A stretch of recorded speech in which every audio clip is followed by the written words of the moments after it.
December 26, 1944. The South China Sea boils under a gray monsoon sky. A Japanese transport ship, Tama Maru, rolls through waves that crash against its steel hull like cannon fire. Inside, soaked uniforms cling to nervous men. The air smells of diesel, salt, and fear.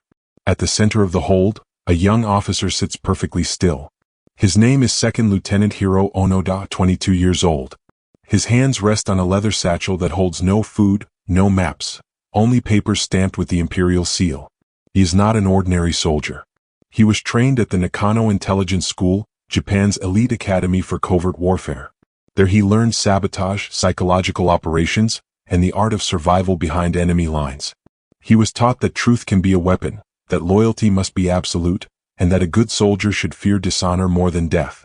His destination, Lubang Island, a small, humid strip of jungle in the western Philippines. His mission, to destroy the island's airstrip, cut Allied supply lines, and prevent any invasion route to Manila. He is to hold out for as long as it takes, weeks, months, or years, until Imperial troops return. The order is clear. The language formal. The meaning eternal. Under no circumstances will you surrender. Those 6 words echo inside him like a vow carved into bone. He repeats them quietly as the ship groans through the storm. Around him, soldiers smoke in silence, their eyes hollow. Most of them know Japan is losing the war, but no one says it aloud. The empire still demands sacrifice, and obedience is still the only currency of honor. Onoda looks out through a porthole. Lightning flashes across the sea, revealing mountains swallowed by clouds. Somewhere beyond that horizon waits the jungle where he will spend the rest of his youth. He tightens the strap of his satchel. The ship's engines hum, steady but strained. Officers whisper in low tones about recent defeats. Saipan, Leyte, the growing shadow of American air raids. Every mile west feels heavier than the last. In his mind, Onoda reviews his training, how to live off the land, how to vanish into forests, how to build illusions that outlast the truth. He imagines himself moving like a shadow, striking and disappearing, serving the emperor long after others fall. The thought brings calm. When the storm breaks, the ship slows near the Philippines coast. The deck is slick with rain, the sky pale with dawn. Onoda steps onto the pier, his boots sinking into wet wood. A small Japanese garrison waits to receive him. They salute without warmth. They've seen too many new arrivals vanish into the jungle and never return. An older officer hands him a rusted rifle and a box of rations. You will operate independently, the man says. Trust no one. The enemy controls the air and the sea. Only the emperor endures. Onoda bows. Understood. Behind him, crates of supplies are being unloaded, ammunition, rice, fuel, each marked for units that no longer exist. The war is unraveling, but in the eyes of these men, the illusion must continue. That night, as the rain returns, Onoda studies his mission orders under the flicker of an oil lamp. His handwriting is precise, almost ceremonial, as he records his assignment in a small notebook. Destroy the airfield. Disrupt enemy movement. Do not die without purpose. Do not surrender. Outside, the jungle murmurs with insects and wind. He can smell the earth, rich and wet, alive in ways the cities never were. He listens to it as though the island itself were already whispering his fate. He closes his notebook and places it inside his tunic. The paper feels heavier than steel. From the barracks window, he watches lightning ripple across the sea. For a brief moment, it lights up the shoreline, the place he will enter tomorrow and never truly leave. He stands there for a long time, motionless, until the lamp burns low and darkness fills the room. He whispers the words again like a prayer, like a curse. Under no circumstances will you surrender. Then he lies down, eyes open, and waits for dawn. The storm fades, but the echo of that order does not. In the quiet hours before sunrise, a new kind of war begins, one that will last 29 years. January 1945. The Philippine air is thick with heat and insects. Onoda's boots sink into the mud as he steps off the trail into a clearing ringed with palm trees. This is Lubang Island, a small patch of green floating in a vast blue war. To most, it is irrelevant. To him, it is now the center of the world. 3 men follow close behind him. Corporal Shoichi Shimada, calm, older, a veteran of China. Private Kenshichi Kozuka, loyal and serious. And Private Yuichi Akatsu, young, impulsive, nervous. Together they form a 4-man detachment assigned to survive, observe, and sabotage. Their orders are simple. Their situation is impossible. The local Japanese garrison greets them with suspicion. The regular troops, exhausted from retreat after retreat, mock Onoda's men as spy schoolboys. They wear clean uniforms, carry compasses, notebooks, and maps, tools of the Nakano Intelligence Corps, not real soldiers. "You won't last a week in that jungle," one officer mutters. "The Americans will burn you out by sunrise." Onoda says nothing. He salutes, returns to his men, and begins planning their base of operations in the hills. At night, the four of them crouch in the dark, listening to the low hum of American aircraft circling somewhere above the sea. The air smells of salt, smoke, and damp wood. When the bombs begin to fall, the sky erupts. Roaring metal, burning palms, shockwaves that flatten huts and scatter soldiers. The next morning, the garrison is in ruins. The command post is gone. Communication with Manila is lost. Half the men are missing. The other half are digging shallow trenches that won't matter when the next air raid comes. Onoda surveys the wreckage. "We move inland," he says. "We regroup in the jungle. From now on, we operate alone." He leads them up the mountain slopes into dense forest where vines hang like chains and the sound of insects never stops. They hack through the undergrowth, searching for a place no one can find. Days pass. They build shelters from bamboo and palm fronds. They bury their food in sealed tins, clean their rifles every night, and take turns standing watch. The jungle becomes both shield and prison. When they spot distant explosions on the coast, Kozuka asks, "Do you think the Americans landed?" Onoda answers, "If they have, then we must fight from here. The Emperor will send reinforcements." He says it with calm certainty. The others nod, not because they believe but because they need to. By February the island is silent.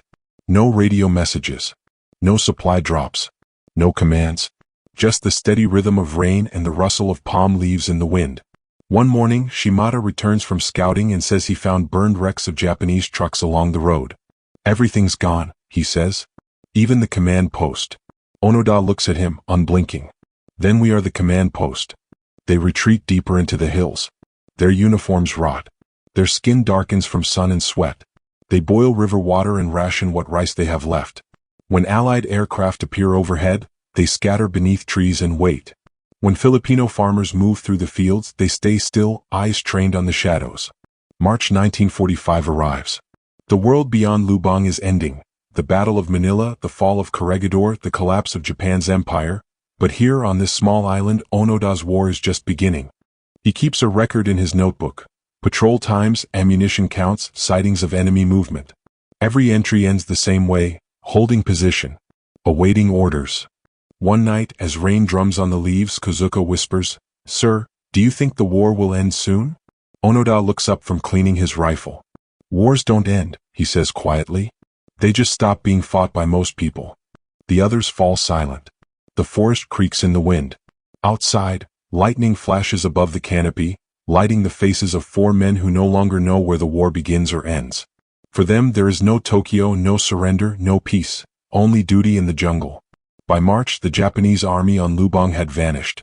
But in the mountains, for shadows still moved, armed, waiting, certain their emperor would call them home. The war outside had ended. The war inside had just begun. The jungle swallowed them whole. By late 1945, Onoda and his three surviving men, Shimada, Kozuka, and Akatsu, were ghosts moving through green silence. The world beyond the canopy had changed, but on Lubang Island, time froze. The war that ended for millions kept breathing for four. They built shelters out of bamboo and palm leaves, carving hidden camps along the ridges where no smoke could be seen from the air. Rainwater collected in barrels. Rice was rationed to a handful a day. Every bullet was counted like prayer beads. When they needed food, they raided nearby villages at night, slipping through banana groves, stealing from chicken coops, taking rice from drying mats. Each time they vanished back into the trees before dawn, unseen but always remembered. To the villagers, they became spirits, the jungle ghosts, unseen figures who whispered in the night and left footprints in the mud.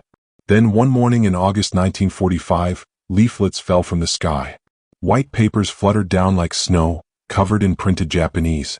Kozuka caught one, still warm from the air. It read, "The war is over. Japan has surrendered. Return home safely." They gathered around the message, reading it again and again by lantern light. Akatsu's voice trembled. "It says the emperor has ended the war. Maybe it's real." Onoda's eyes narrowed. "No, this is the enemy's trick. They want us to expose ourselves." He examined the paper under the flicker of firelight, noting its English-style spacing, its lack of the imperial seal. "A clever forgery," he said, "but they cannot fool us." He folded it neatly and placed it in his pouch, evidence of the enemy's lies. More leaflets came. Then newspapers, photos, even loudspeakers calling in Japanese, "Come down from the mountains. The war is over." But Onoda had been trained for this. At the Nakano school, he had learned that psychological warfare was the enemy's most dangerous weapon. "Japan cannot fall," he told his men. "We will wait." And so they waited. Months turned into years. The jungle became their only world. Shimada repaired their rifles with melted tin. Kozuka kept journals on scraps of paper, recording weather and patrol routes. Onoda mapped every path and hiding place, memorizing the terrain like scripture. The seasons repeated, wet, dry, then wet again. Their uniforms faded to rags. Their skin burned brown. They spoke less, listening instead to the forest, the groan of trees, the hiss of snakes, the hum of mosquitoes that never stopped. When American search teams passed near, they hid in silence. When villagers left offerings of food at the edge of the forest, they believed it was bait. Akatsu's doubts grew. He began to dream of home, of his mother's voice, of life before orders. "Sir," he said one night, "if the war really ended, what are we fighting for?" Onoda looked up from his rifle. "We are fighting because the emperor has not said otherwise. But if he's gone? Then we fight for his silence." There was no anger in his tone, only conviction, the kind that bends logic until belief becomes survival. Weeks later, Akatsu vanished. His footprints led toward the coast. The others searched for days but found nothing. Months passed before word reached the island. A lone Japanese soldier had surrendered to Philippine authorities. It was Akatsu. Onoda read the report in disbelief. "He broke the code," he said quietly. "He betrayed the mission." Kozuka tried to reason with him. Perhaps he was tired. Onoda shook his head. A soldier does not get tired. He obeys. That night, they burned Akatsu's belongings, his bed mat, his cup, his spare uniform. The smoke drifted through the canopy, rising into a sky where peace already existed, though they could not see it. Years later, Akatsu would tell interviewers that leaving was the hardest thing he ever did. He said Onoda wasn't mad, just too faithful to survive peace. But for Onoda, faith was the only thing left. He watched the smoke vanish into the trees and whispered, "We will wait. The empire will return." The jungle swallowed his voice and gave nothing back. By the time 1946 arrived, the world was rebuilding. But in the dark heart of Lubang, 3 soldiers still patrolled the same ridges, rifles in hand, convinced that surrender was treason and silence was command. By 1950, the war had been over for 5 years. But in the jungles of Lubang Island, it still raged, unseen, unheard, and unwanted. 3 soldiers now moved through the undergrowth, Onoda, Kozuka, and Shimada. The 4th, Akatsu, had vanished years earlier, surrendered to the world they refused to believe in. His name was no longer spoken aloud. The jungle had become their home and their enemy. Rain ate through their uniforms until the fabric clung to their skin like bark. The metal of their rifles rusted, their boots split open, and their rice rations turned to powder. Every sunrise began with the same ritual. Onoda checked his rifle, inspected Kozuka's ammunition, and whispered the same vow he had spoken since 1945. "We will wait." They patrolled the hills, looking for Allied troops who no longer existed. They set ambushes for convoys that never came. And at night, they sat around a small fire, eating roots and frogs, listening for the drone of bombers that would never return. To the villagers, they were no longer soldiers. They were kami, spirits of the war that refused to die. Their raids were rare but frightening. A missing cow, a stolen machete, a rice field set ablaze, small acts of defiance against a world that had already forgiven them. Then came the day everything changed. It was early 1954. Shimada had grown slower, the wound he'd carried from an earlier skirmish still weak. While crossing a river near the coast, he was spotted by a local search party, Filipino farmers who had grown tired of living in fear. Shots rang out. Shimada fell into the water. The current turned red. Kozuka and Onoda dragged his body from the riverbank under heavy fire and carried him for miles through the forest until they found a quiet clearing. They dug with their hands. No ceremony. No flag. When the grave was ready, Onoda placed Shimada's rifle across his chest and covered him with palm leaves. He stood over the mound for a long time, silent. Kozuka waited beside him, eyes wet, hands trembling. Finally, Onoda spoke. "He died in service to the emperor. That means he still lives." Kozuka nodded, but his voice cracked when he answered, "Yes, sir." They left the clearing before dawn, disappearing once again into the shadows. Behind them, the jungle took back the grave, vines creeping, roots curling, the earth closing around a soldier who never surrendered. The two remaining men carried on as if nothing had changed, but everything had. Their patrols grew longer. Their footsteps slower. They rationed bullets like currency, firing only when threatened. One night, Kozuka asked, "Do you think we will die here too?" Onoda replied without hesitation, "If we die, it will be in duty. That is not death." He meant it. Kozuka didn't answer. Meanwhile, the world beyond the jungle spun forward at impossible speed. The Korean War ended. The United Nations grew. America tested hydrogen bombs. Japan rebuilt its cities, neon lights, baseball stadiums, television sets. But in the hills of Lubang, it was still 1945. No radios. No news. Only the same 4 words whispered each dawn, "Hold until relieved." Sometimes Onoda imagined what Tokyo must look like now. He pictured it as he remembered, rubble, smoke, and silence. That way the mission still made sense.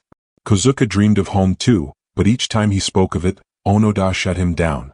"Thinking of peace makes you weak," he said. "War keeps us sharp." The irony was lost on neither of them. War was the only thing keeping them alive. By 1954, their world had shrunk to a single island and a single belief. The empire must still exist. The emperor must still be waiting. But the trees were thinning, the food harder to find, and the sound of gunfire now came not from soldiers, but from farmers defending their fields. The line between soldier and phantom blurred. Even the jungle seemed to mourn them, its wind softer, its rain slower, as if tired of watching men fight ghosts. When night fell, Kozuka once wrote, "It feels as if even the trees have begun to pity us." He was right. By the end of 1954, the jungle had claimed its first loyal soldier. 2 men remained, still waiting for an order that would never come, and even the jungle began to pity them. By 1955, the rest of Japan was in color again. Televisions, baseball games, neon lights in Tokyo. But in the jungle of Lubang, life was still black and white. 2 men remained, Lieutenant Hiro Onoda and Corporal Kinshichi Kozuka. The others were gone. Akatsu surrendered, Shimada buried beneath palm leaves, but Onoda's conviction was untouched. To him the war had not ended. Only the noise had stopped. The jungle became their entire nation. They spoke of Japan as if it still ruled half the Pacific. They kept patrol logs, sharpened bayonets, and held ceremonies on the emperor's birthday. Then came the second reign of paper. Leaflets again, this time thicker, official-looking, printed in perfect Japanese. Signed Hirohito, Emperor of Japan. The men read them under a dripping tarp. Kozuka's voice trembled. "Sir, it bears the imperial seal. They could not fake this." Onoda held it up to the light. "The paper stock is Western. The typeface is uneven. Forgery." He placed it carefully in his pack. "The enemy learns faster than I thought." More evidence came. Family letters, photographs, even a plea from his own brother. But Onoda was trained to see deception everywhere. "If the enemy wants us alive, it means we're still winning," he said. Kozuka's faith began to crack. As years rolled into decades, the island's villagers learned to live with the 2 phantoms in the forest. They heard whispers of gunfire at night, found stolen pigs, rice missing from storage barns. They called them the mountain ghosts. The children were told not to wander too far, lest the spirits of the old war find them. For Onoda and Kozuka, each act of sabotage felt like duty renewed. They burned rice fields, denying the enemy food. They shot at patrols, believing them American spies. Each clash hardened their myth. By the 1960s, reports of Japanese holdouts surfaced occasionally in Manila newspapers. Most were hoaxes, some were wishful thinking. When the Philippine Army sent search parties into Lubang, they left loudspeakers broadcasting voices of former comrades. "Onoda, the war is over. Come home." Onoda replied with bullets. He told Kozuka, they wouldn't try this hard if Japan had truly fallen. And so the years blurred. Seasons circled like ghosts, wet, dry, wet again. Their rifles were patched with wire, their uniforms resewn from stolen cloth. They spoke less, hunted more, lived like shadows. By the early 1970s, Kozuka was tired. His hair had gone gray beneath the soldier's cap he still wore. He began to question the silence. "Sir," he said one evening, "if the emperor truly needs us, why has he not called?" Onoda looked up from his fire. "Because the emperor does not call," he said. "He waits." That is why we must endure. Kozuka stared at him, this man who had not aged in spirit, who still spoke as if Tokyo were burning. He nodded slowly, not because he agreed, but because he could not imagine life without belief. October 1972. The two men descended from the hills to burn another rice storehouse, a mission they'd done 100 times. The villagers had long stopped chasing them. They simply hid and prayed the ghosts would pass. But this time police were waiting. They shouted warnings, thinking perhaps these old men could be reasoned with. Onoda shouted back in Japanese, firing into the air. The police returned fire. When the smoke cleared, Kozuka lay still among the flames. He was 51 years old. He had survived 27 years of a war that ended before he was even 30. Onoda buried him alone, the same way he had buried Shimada, the same way he would have buried himself if duty allowed it. He stood over the grave and whispered, "Mission continues." Then he disappeared once more into the forest, alone now, one soldier against time, carrying a rifle, a knife, and orders that had long since outlived the men who wrote them. The world outside moved on, moon landings, color television, Olympic Games, but for Lieutenant Hiro Onoda it was still 1945. He listened to the wind and waited for the Emperor's next command. By 1972, even Japan had forgotten his name. But in the jungles of Lubang, one man still fought for an empire that no longer existed. Now, only one soldier fought a war that no longer existed. News of Kozuka's death reached Japan like a ghost resurfacing from the past. It was front page across every paper. Japanese soldiers still fighting World War II killed in the Philippines. Readers thought it had to be a mistake. 1972, 27 years after surrender. But the reports were true. Kozuka was dead. And if Kozuka had been alive until now, then perhaps someone else still was. Rumors began to swirl in Tokyo. Whispers of one man still hiding in the jungle, still obeying orders from an empire long gone. His name was Lieutenant Hiro Onoda. The story gripped Japan. Television hosts debated whether he could still be alive. Former officers shook their heads. No soldier could last that long. But one young man believed he could.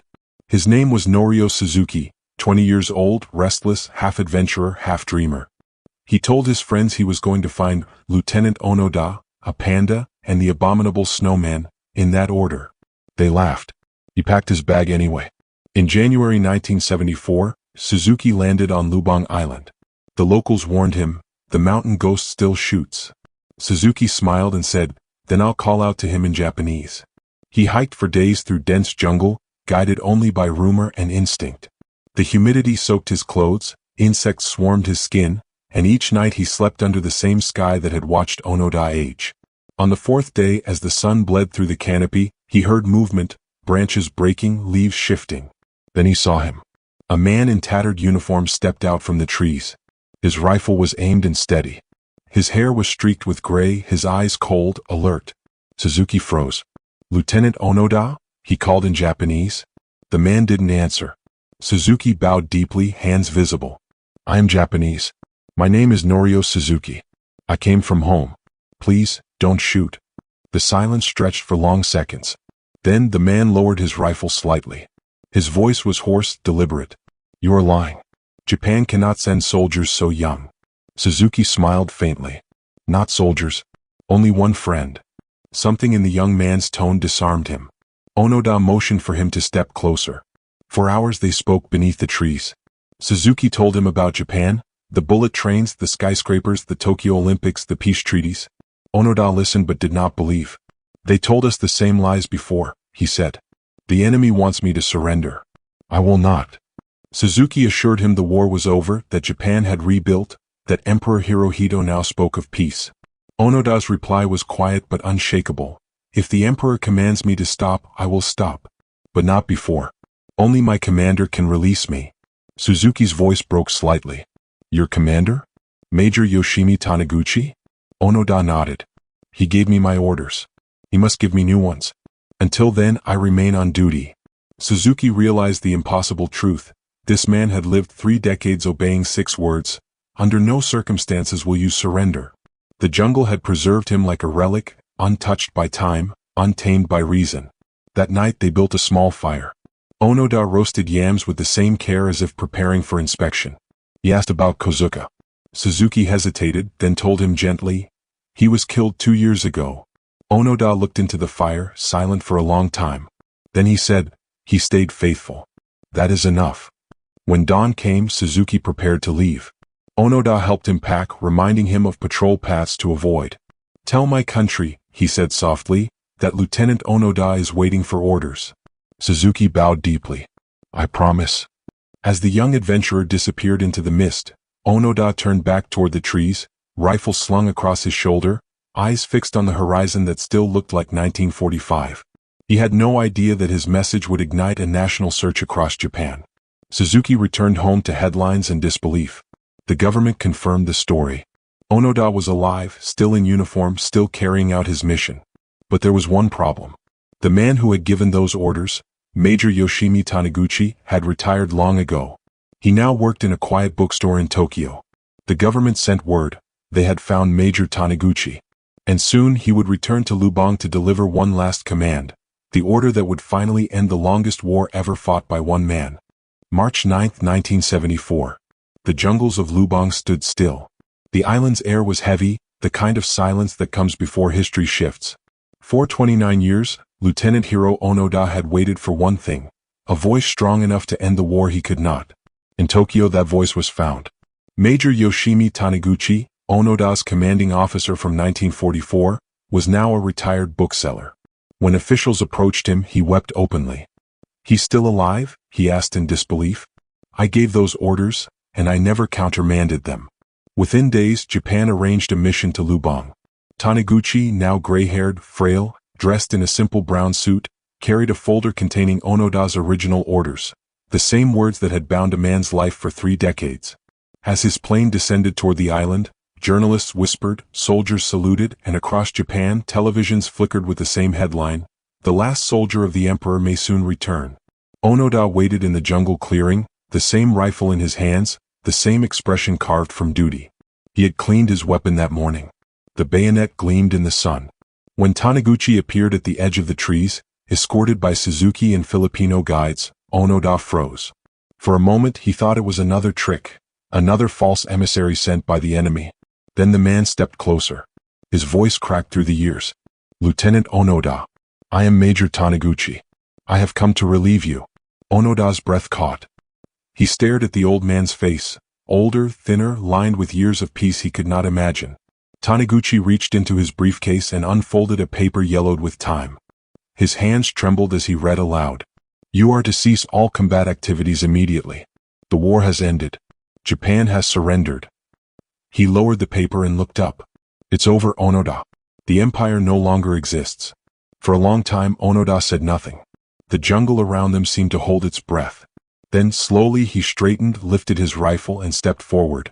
He unbuckled the strap and placed the weapon gently in Taniguchi's hands. "I am sorry," he whispered. "It took me this long to obey." Tears welled in his eyes but never fell. Decades of exhaustion, hunger, and blind faith pressed down on him all at once. He removed his cap and bowed deeply, his voice breaking. "Lieutenant Onoda reporting for duty.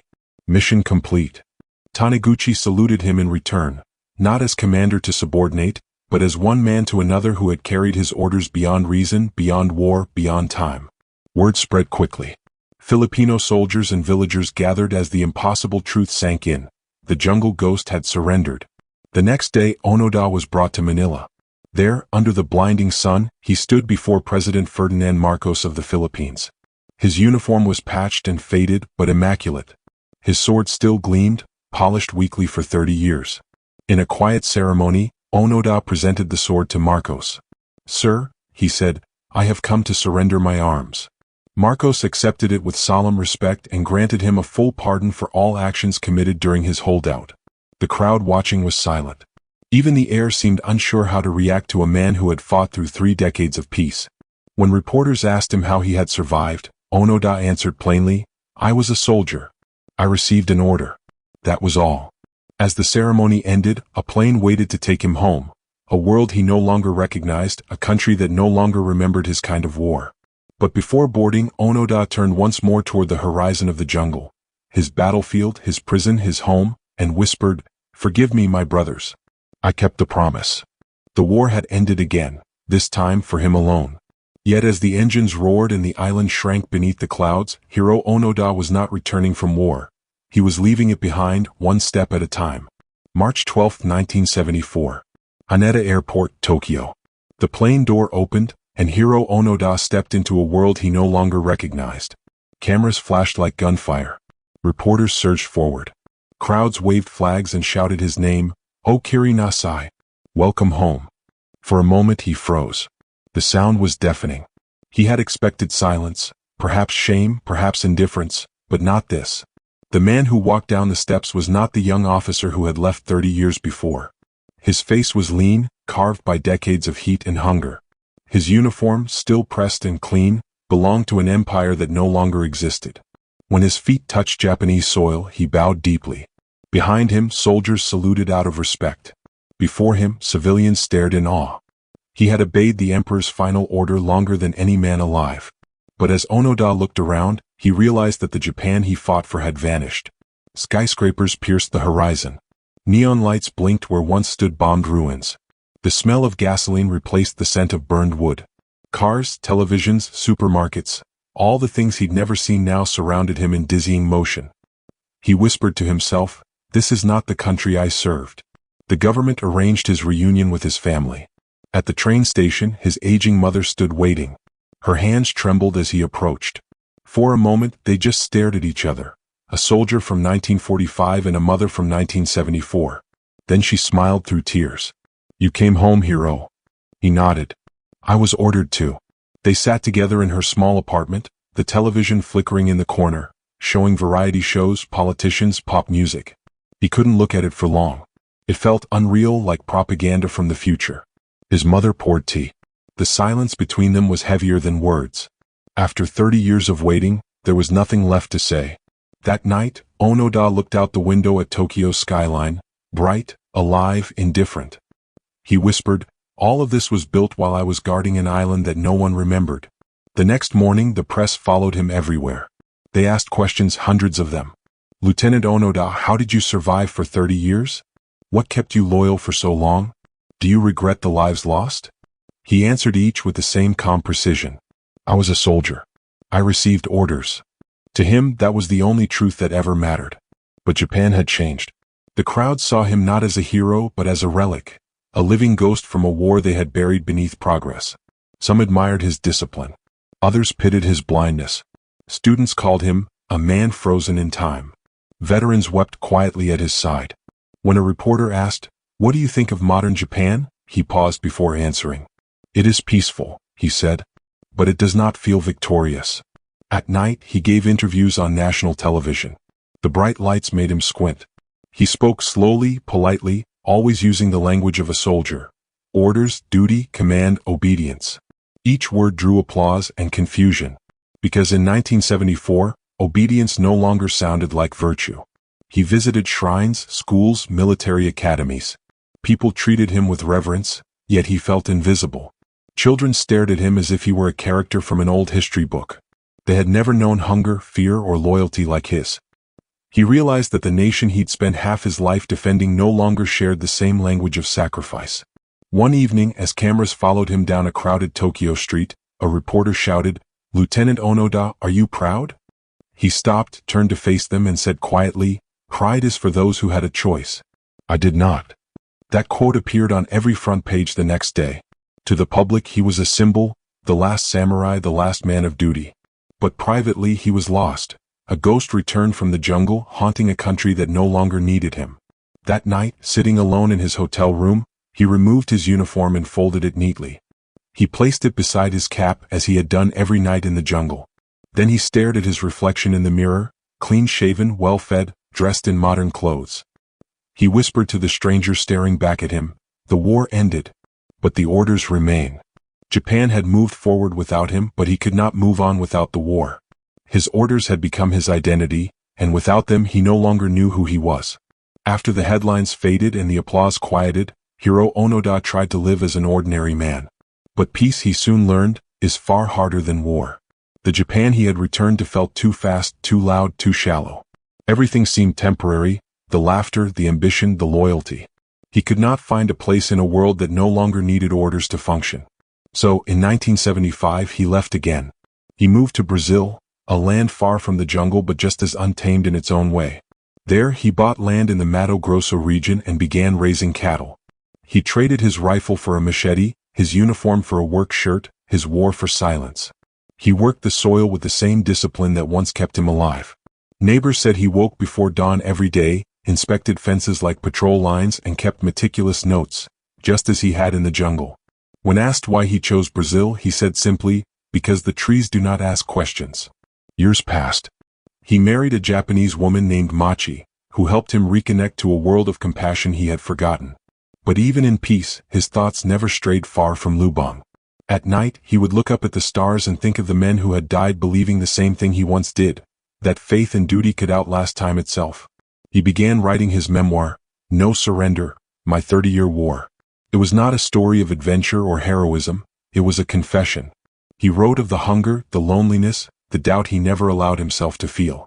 He described how leaflets rained from the sky, how he studied the typography, the texture of the paper, looking for proof of lies that never existed. He wrote, "I was trained to believe, so I believed." The book became a sensation. Readers saw in him not a fanatic, but a mirror, a man who showed how belief, once weaponized, can trap even the most disciplined mind. When asked in interviews if he regretted anything, he said quietly, "Regret is for those who disobey. I did not." Yet his eyes often betrayed him, a flicker of something deeper. By the 1980s, Japan's young generation saw him as a relic from another world. But Onoda turned his experience into purpose. He returned to Japan and founded the Onoda Nature School, a survival training camp for children and teens. There he taught not war but endurance, how to face hardship without losing self-control. He told his students, "The jungle teaches one thing, when you stop believing in your own strength, you die." His lessons were practical, how to make fire, find water, navigate terrain, but beneath them was philosophy. He warned against blind obedience, saying, "A soldier must think, not just follow. Belief without truth is the longest war." Over time, people began to see him not as the man who refused surrender, but as the man who embodied resilience, the human cost of absolute faith. He gave lectures across Japan, always calm, never dramatic. Once, a young journalist asked, "Lieutenant Onoda, did you ever hate the emperor for abandoning you?" He smiled faintly. "No," he said, "because I abandoned myself first." He lived simply, speaking little, working every day until his final years. In January 2014, Hiro Onoda passed away in Tokyo at the age of 91. The man who had fought a 30-year war was finally, truly at rest. At his funeral, veterans saluted. Students from his nature school laid white flowers beside his photograph. Across Japan, newspapers ran the same headline, "The last soldier has fallen." But for those who understood his story, it was not about battle or survival. It was about conviction, how belief can both preserve and imprison the human spirit. As one historian wrote, Onoda lived in a world where surrender was death. And when peace arrived, he could not recognize it. His war had lasted longer than most people's lives. His orders had become his identity. And even when the world forgave him, he never forgave himself. History had forgiven him. But he never forgave himself. Because in the end, Hiro Onoda wasn't fighting America. He was fighting time, and time always wins. In the decades after his death, Hiro Onoda's story refused to fade. It lingered, not just in history books but in the uneasy corners of human nature. Some called him a hero, the last embodiment of samurai discipline, a man who carried his duty beyond all endurance. Others called him a tragedy, a soldier so deeply trained that obedience became his prison. Historians still argue which one he was. To the Japanese public, he symbolized both pride and pain, the beauty of loyalty and the cost of blind faith. But on Lubang Island, his memory carried another weight. Filipino families still remembered the years of fear, the burned rice fields, the missing livestock, the gunshots in the night. To them, the mountain ghost was not legend but loss. In Manila, a monument quietly honors those killed during Onoda's long, mistaken war, a reminder that even conviction can cast a shadow.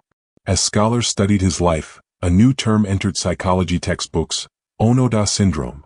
It described the human refusal to accept reality despite overwhelming evidence to the contrary, the ability to build a world inside one's mind and live there until the end. For soldiers, it became a cautionary symbol. For civilians, a mirror showing how belief, once absolute, can outlive reason. Onoda had once said, "Truth changes when power changes." He had seen governments rise and fall, propaganda replace faith and faith replace thought. And yet, through it all, he remained loyal to one unchanging idea, that surrender was worse than death. He obeyed one order: never surrender. And the world changed around him until surrender was all that was left. In the end, his life became a paradox, proof that strength without doubt becomes blindness, and that honor without questioning becomes a cage. Every war in every age creates soldiers who can't come home, men and women whose bodies return, but whose minds remain in the battles they fought. Hiro Onoda lived long enough to see Japan rebuild, prosper, and forget. He lived long enough to watch the empire he defended become a democracy built on peace. But peace, for him, was another kind of battlefield. He once said in an interview near the end of his life, "People call me the last soldier. But I think there are many of us. Some still fighting. Some who don't even know what they're fighting for." When he died in 2014, Japan mourned him not as a warrior, but as a lesson. A man who proved that the human spirit can survive anything except the loss of purpose. Because in truth, Hiro Onoda didn't lose his war. The world simply stopped fighting his. If this story moved you, if it made you question loyalty, belief, and the limits of human endurance, take a second to stay with us.